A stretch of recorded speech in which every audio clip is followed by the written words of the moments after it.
People's Republic of China is often mentioned as wanting to invade the Republic of China, meaning the island of Taiwan. Naturally, that is not possible without a massive amphibious assault. But despite the ever-increasing tonnage of China's amphibious assault fleet, China's navy is still some distance away from matching the Normandy D-Day landings. A bigger than D-Day landing operation might be crucial if China even wants to entertain the thought of successfully taking Taiwan. So what gives? Truth of the matter is that the military amphibious fleet is just one subset of the overall transport fleet China is relying on. The brunt of the effort would come using ferries, vehicle carrier ships, and modular piers. This video will explain exactly how. It will cover the official Navy fleet and the commercial ships. We will explore how many ferries have been used in exercises, how many vehicle carrier ships China has, what is their combined capacity, and how might those ships be used in concert with modular piers. Possible future numbers will also be covered. Any invasion of Taiwan will necessarily depend on control of the air.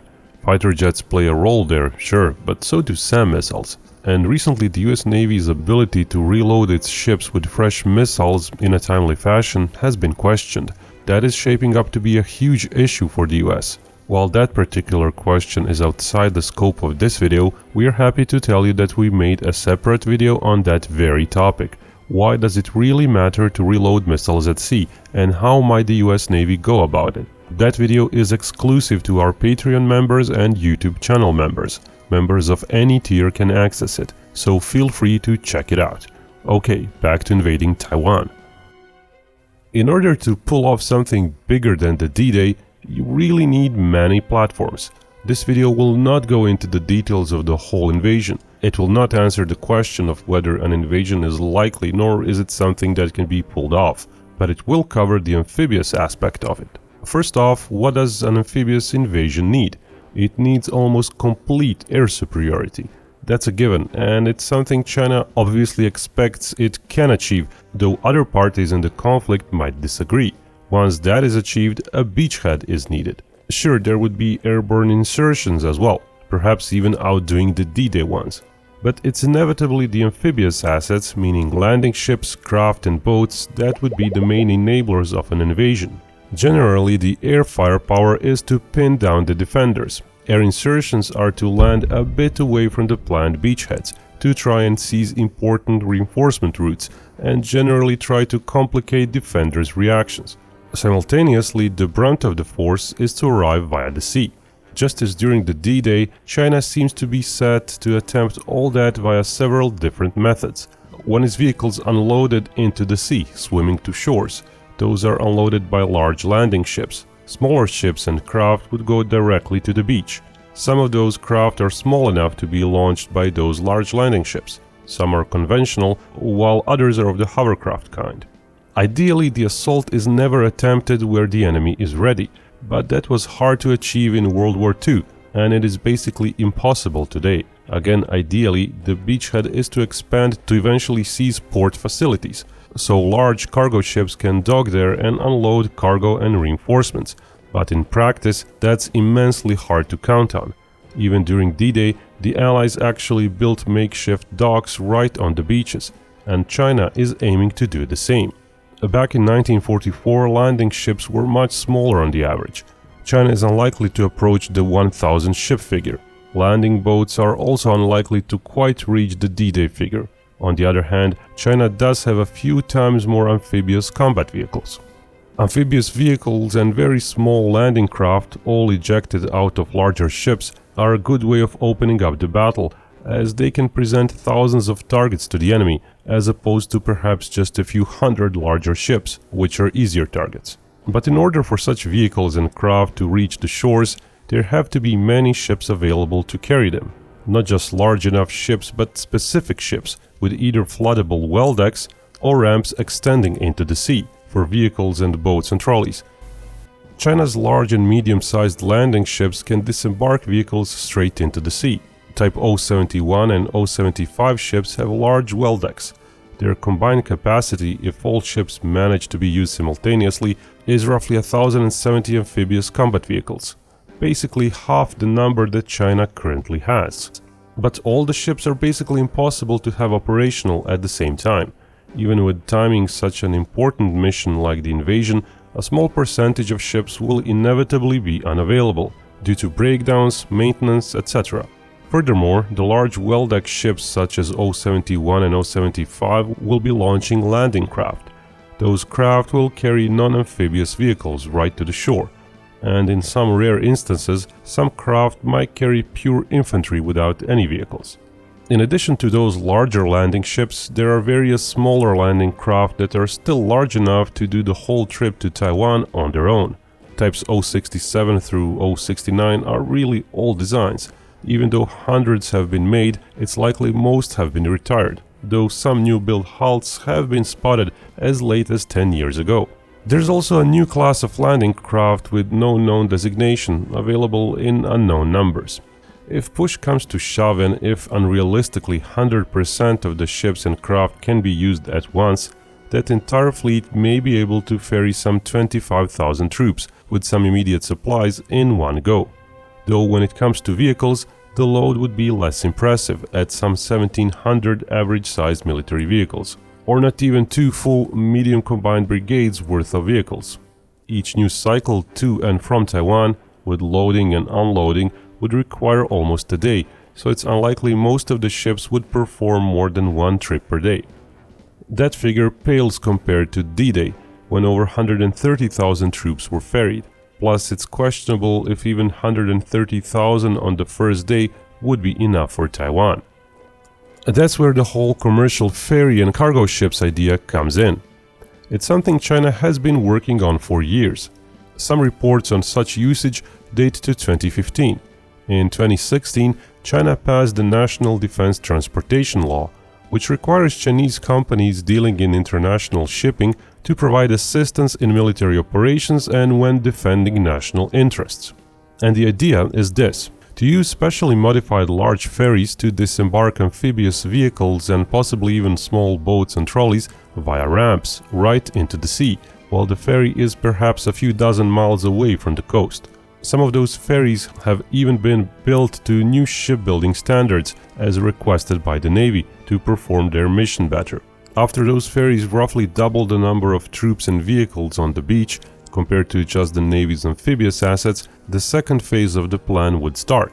Providing there is a part of the coast that's at least somewhat secured, semi-submersible ships would bring in modular pier parts, and those would be assembled into long piers. Semi-submersible barges would also be brought in to serve as interfaces between the floating piers and some of the ships which may otherwise have issues docking to them.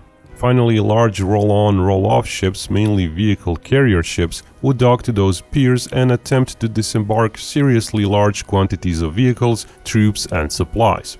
Not only have those ships participated in exercises, but they have been officially made part of Chinese maritime militia strategic support ship fleet. Each company has been assigned to a transport group. While smaller-scale exercises plausibly began even earlier, 2020 was the first year when analysis reports on the exercises began being reported in the West. Michael Dam, a retired US Navy intelligence officer, has in particular followed those exercises in his China Maritime Reports published by the US Naval War College. The reports suggest gradual increase of number of roll-on, roll-off ships participating in exercises each year since. In 2023, 2 large exercises were held, where at one point 14 ships were surged simultaneously. Also, the overall available fleet of ro-ro ships is bigger, as 2023 ships were largely new, not the same ones participating in 2022 exercises. So far, some 39 different ro-ro ships participated in exercises over the last 4 years and are still in use. There are several classes of ships China is exercising with, and those can be divided in several groups. One are medium-sized ferries. China doesn't seem to bother much with small ferries. Michael Dam lists the smallest ships being 7,000 tons in displacement, but the average displacement was around 20,000 tons.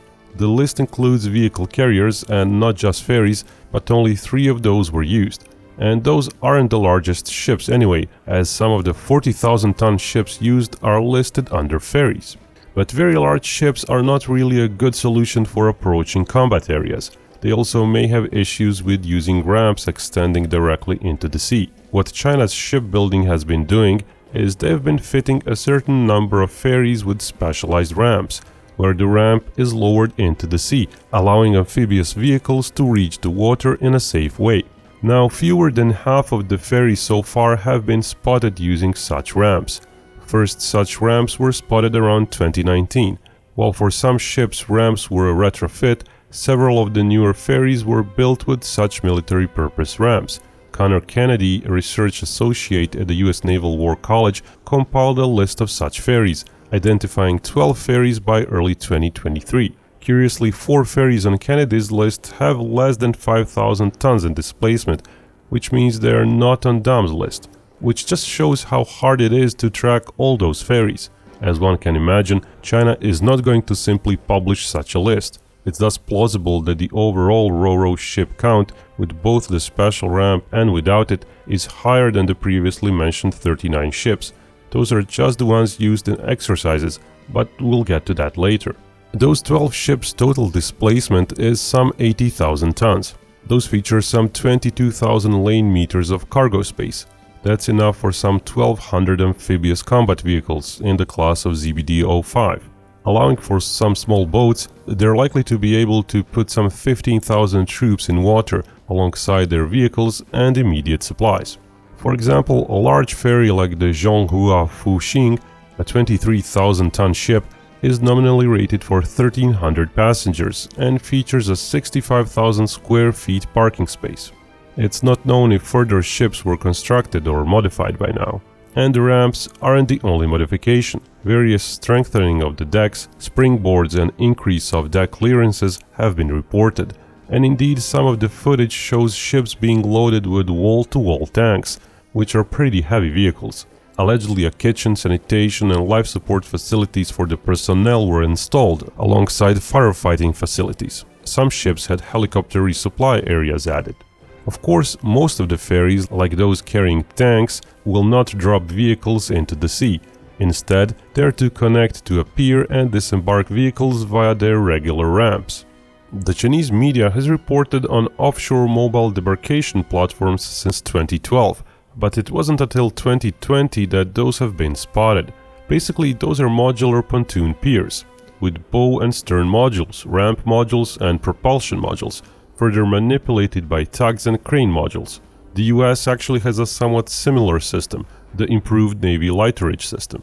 Basically, once some semblance of safety is achieved at the beachhead, semi-submersible ships bring in pier parts. Once in the sea, those pier modules are moved into place using propulsion modules and tugs, and are connected into a long pier. At times, a semi-submersible barge can be a connector between the pier and a ro-ro ship, possibly when the tidal situation is unfavorable. Total length of the piers varied in various exercises, but in one exercise it started 2,100 feet from the shore. The whole idea of such impromptu piers is to allow large ships that would otherwise not be able to disembark cargo and vehicles to connect with the shore. For example, there are many areas in Taiwan where very slightly sloped beaches meet the sea. Ships can't come close without risking running aground. Modular piers allow even the big 40,000-ton ro-ro ships to unload. That's in theory, of course. Not only can the defenders scuttle the whole operation, but such pontoon piers may not work if the seas are too rough. The similar mentioned US system is good for Sea State 3 operations, meaning waves up to 4 feet high. What that means is that the invasion would need to be timed with favorable weather conditions. That has always been a factor. Even during the Normandy landings, an unforeseen storm destroyed one of the 2 makeshift ports on the beach. Normandy landings are also an important comparison because supplies eat up a crucial part of any capacity. As time goes on, more and more supplies and fewer troops is inevitable for any invasion. The D-Day statistics show that nicely. Today, a US heavy brigade using tanks consumes 300 tons of supplies per day when idle and over 600 tons when in combat. Let's look at China's figures. For example, Thomas Shugart, A former US Navy officer, now a defense analyst, suggested back in 2022 that China's ro-ro ferries and vehicle carriers combined displaced 2.4 million tons. By today, that figure has likely risen. Of course, only a fraction of that tonnage could be used to secure the beachhead. If only the 12 ferries observed with rams are counted, then some 1,900 military vehicles could be offloaded, enough for close to 2 medium combined arms brigades. When one adds the troops and vehicles carried by China's Navy landing ships and craft, the total tally would be some 3.5 medium combined arms brigades, with probably several more very light infantry brigades devoid of any vehicles. Such passenger ferries are great for troops and vehicles, but for later stages, where more supplies are needed or heavy armor is needed, different ships may be more useful. A Changda-Long type vehicle carrier, which is a 20,000-ton ship, has 280,000 square feet of vehicle parking space. That's likely enough for 2 heavy combined arms battalions, or roughly a whole medium combined arm brigade. In the very near future, it's plausible China might be able to use the majority of its ferry fleet. When counting medium and large ferries, 42 more ships exist in companies' fleets, alongside 14 more vehicle cargo ships. As said, it's hard to track smaller ferries, and by today, precise figures may be higher. Also, several years into the future, many more vehicle carrier ships may get involved. China is exporting vast number of cars, with figures skyrocketing, so within several years, the number of such ships in overall fleets will increase. Indeed, planned ship purchases are known a few years in advance. In 2023, Chinese companies using car carrier ships ordered 20 such ships.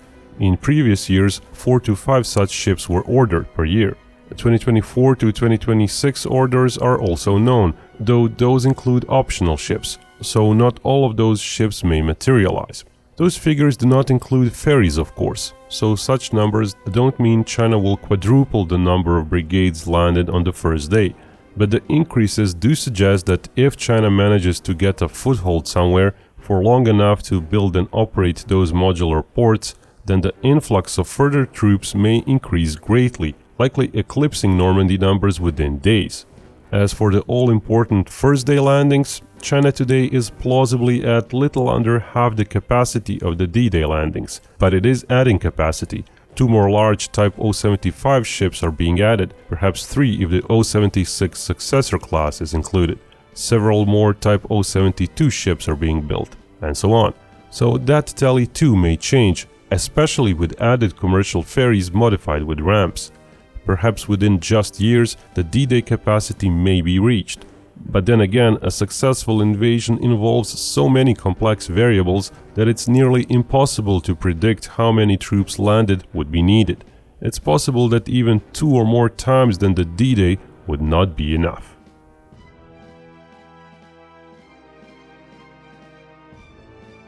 And remember, Binkov may talk about war, but only real peace can bring us all together.